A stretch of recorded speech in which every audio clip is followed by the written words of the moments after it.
I accidentally hit the stop button that time too. And there's all kinds of examples and instances. There were many of times today that I got to learn how to be humble, and I was still doing things that weren't truly being understanding, right?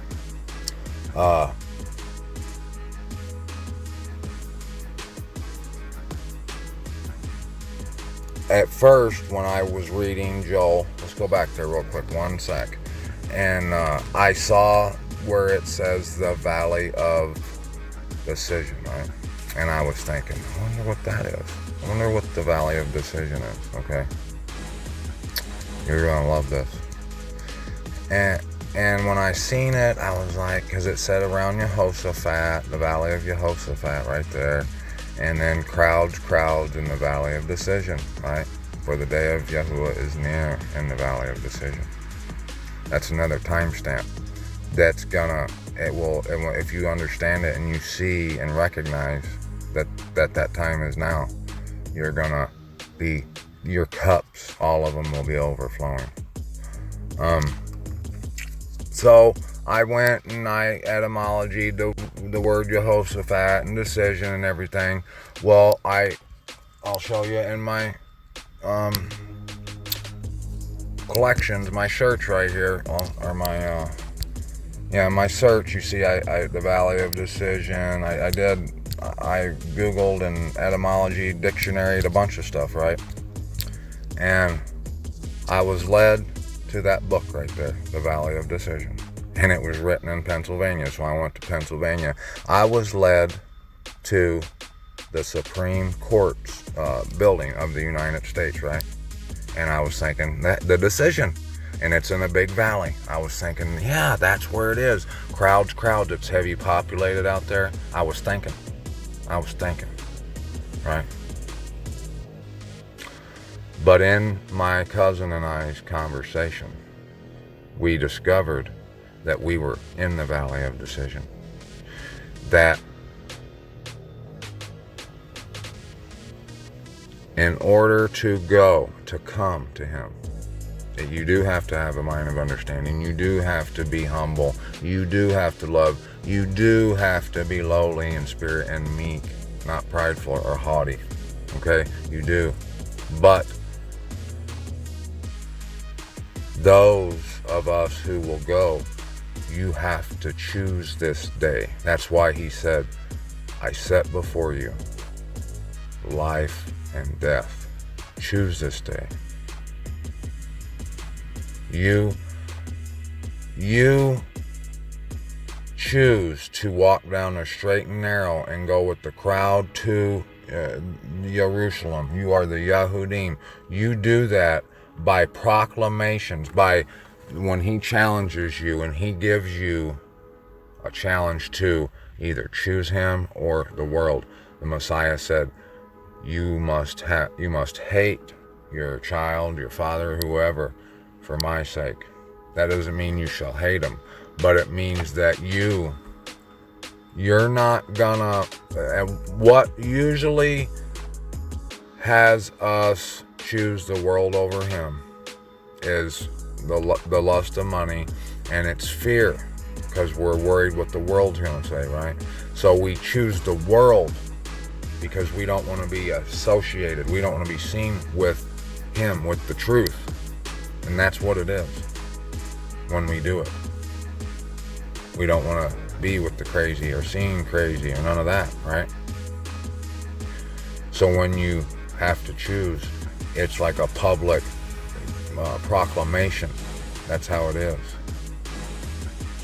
And those who choose to be prideful and choose the world to head to destruction, they choose their own destiny too. They choose death. And what the reason they choose it, what they choose of the world over truth and free, true liberty, the Torah of liberty, what they choose of the world over that is the most vile and evil things you could ever imagine, right? We were talking about adrenochrome and how they harvest it from little children, and what they have to do to get it is they have to terrify a little child so bad, and right when they're at their peak of horror, they kill them and drain the blood, because that at that moment it produces that adrenochrome that they're addicted to. Okay, that is choosing for them that day. They choose to do something so terrible over love, over meekness. Okay, my cousin, in our conversation, like deep into it, he almost went back, because he said, like a lot of people do, he brought up when he sent Yasharal out into the land, and he told them that they had to kill everyone there, and their dogs and their donkeys and everything. I said, yeah, that was for that time. The trap he set, like I told you, if you were like a farmer, you have to set a trap for the prey that's jumping over the fence and eating your livestock, okay? And it has to be a trap that will attract him, that he will catch himself in. So you don't kill him, you set a trap, because he's killing yours, and because he's so evil, he will walk to his death in that trap. That's what you have to do. But at that moment, he had to put them in a little spot, and them being a group of people where he had preserved life, the seed, the people who will walk, that will come to him, he had to preserve them. So he had to make a little area for them, and he had to clean that area out, because if there would have been one speck of it, that's why the donkeys and the dogs and everything had to go.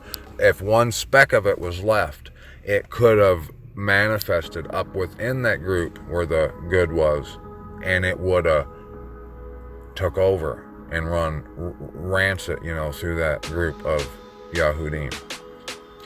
And he still didn't see why that was fair, why they had to kill him. And I said, well, look at it this way. He chose to do it to the people who were like burning their kids and eating them and, setting them on fire and stuff. Okay? That's who he did that to. And he didn't do it to them. They did it to themselves. You understand? So, we're in that valley of decision, because it's not the Supreme Court.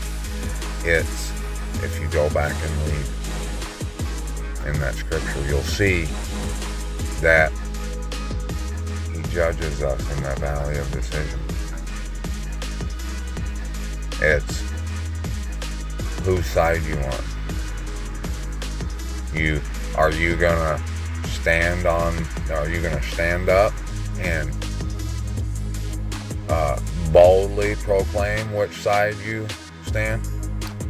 Because if you don't, whatever side you stand for, that will be your proclamation, and it'll be bold either way, right?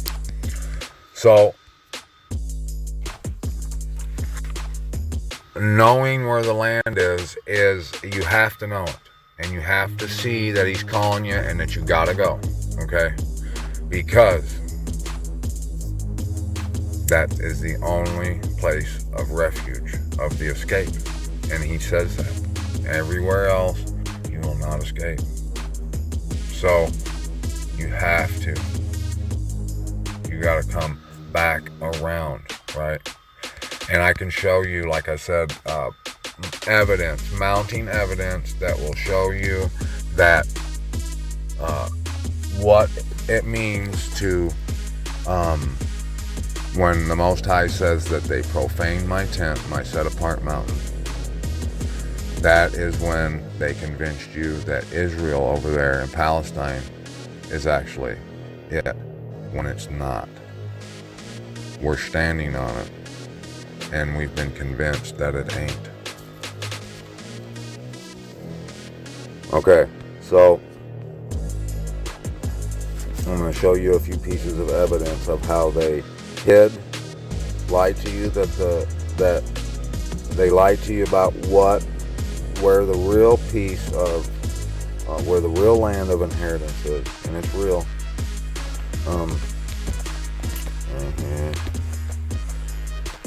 The diggings, right? I was telling you about how I thought that it was that the treasure that he said they took into their temples, the silver and the gold. I went and looked to see if Israel had gold, and they know that the people only see surface deep, and they were like me, they were thinking real treasure, like gold and stuff, right? So they have to paint the picture. They have to set the scene. They cook the books. They fix the crime scene, right? So you will look that way. Watch. So I went and looked, and I found that nowhere in Israel this is all that they mine there. Uranium, phosphorus, fluoride, all that. There's no silver, there's no gold. And I was like, haha, right? But what really made me say haha is this little disclaimer. Information hosted on the diggings is based on publicly available data through the Bureau of Land Management. Oh, that BLM, right? The diggings accepts no liability for the content of this data or for the consequences of any actions taken on the basis of the information provided.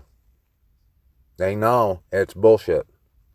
The diggings makes no warranty expressed or implied, including the warranties of merchantability and fitness for a particular purpose, nor assumes any legal liability or responsibility for the accuracy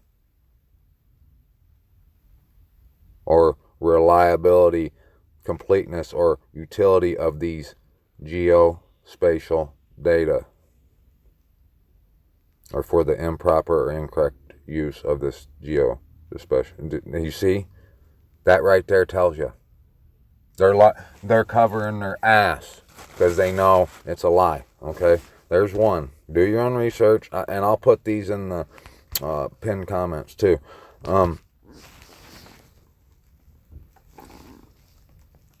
Over here, thought I heard something. I've talked about Josephus a couple times.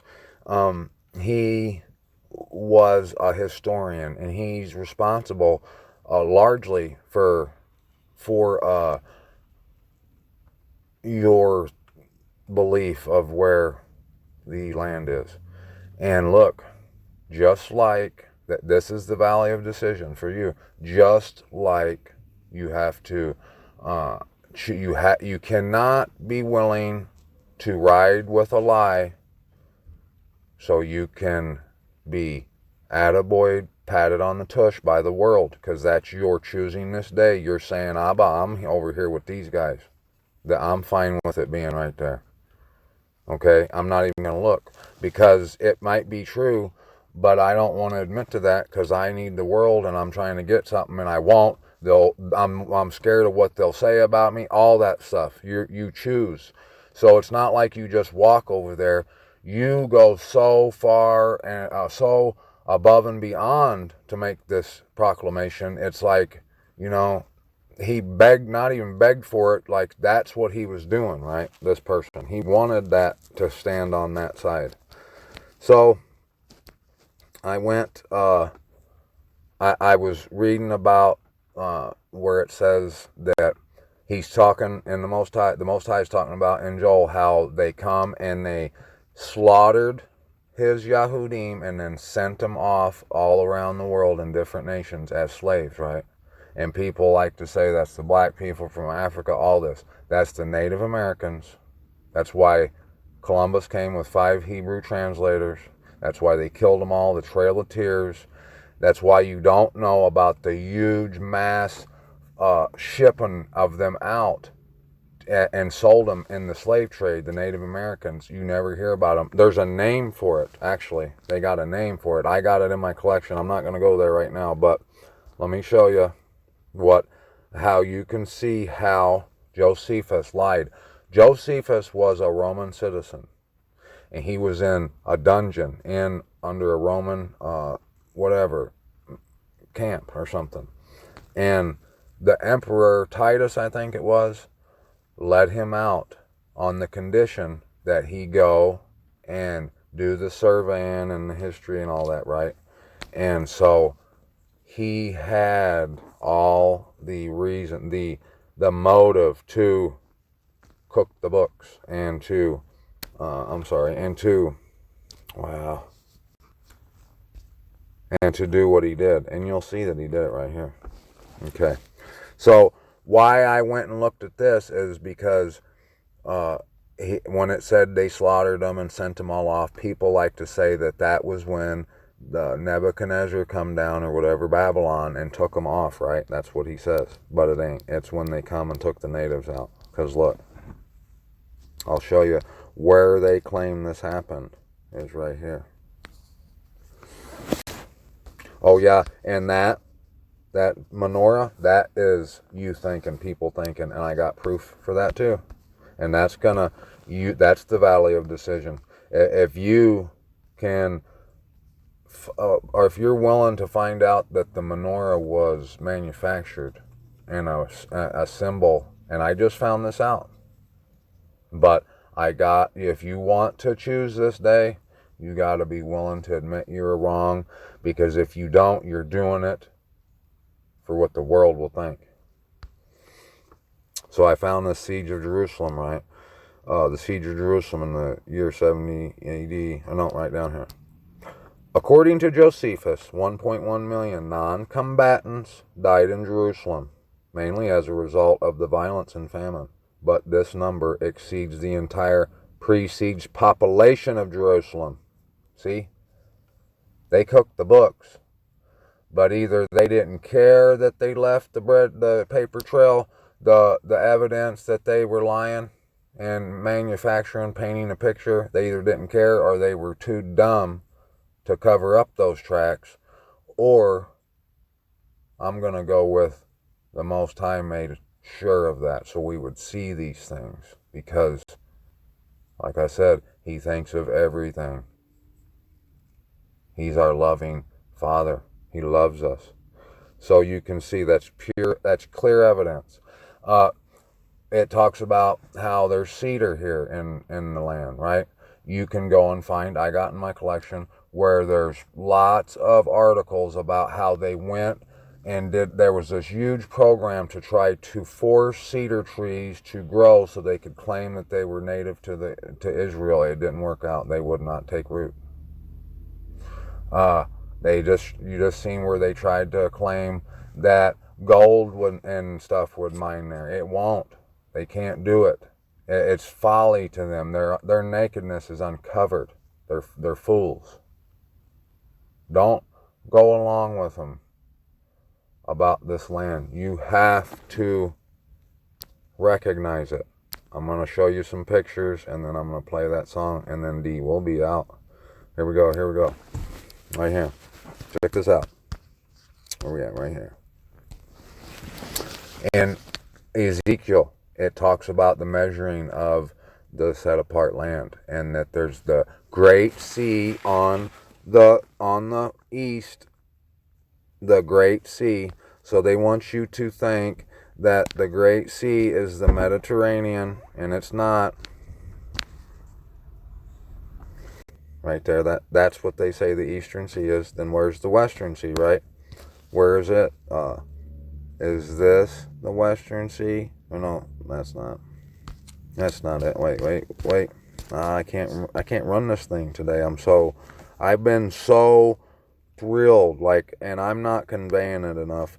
You'll have to do that yourself. That's just more pride, me trying to think that I can try to show you just how excited I was. You're going to be all excited on your own, right? So, let me just go to Google Earth. That's what I'm going to do. Hold on one sec. Mic check. 1 2 1 2. Mic check. Here we go. Okay. This is where they claim the Holy Land is. This is God's land that you better not come against, right here. Okay? This little piece right here. That little piece. Well, they say the true borders is more like this or something, right? Okay. And that Mediterranean is the Great Sea. But they say that the eastern border is the Eastern Sea. Well, where is it at? And you mean over here? Is that what that is? That little piece? Or, and it's wretched dry. He says they inherit the parched lands where cedar trees don't grow, where they won't grow. Corn grows it's native to the inherited land, the promised land. That's another thing. It's America, native to America, and they had a program to try to force it to go there, and I got all that too.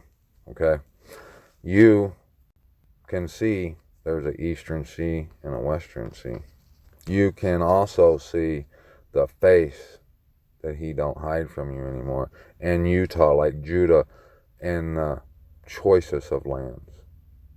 Just how he described it in the scripture.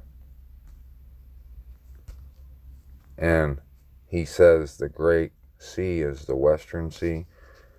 Is that the Great Sea or the Mediterranean? That's about the size of a football field compared to this. And there's lots more. Find it. Come. That's all he wants you to do. Shalom, shalom. I love y'all. Won't be long, and I'll be right back.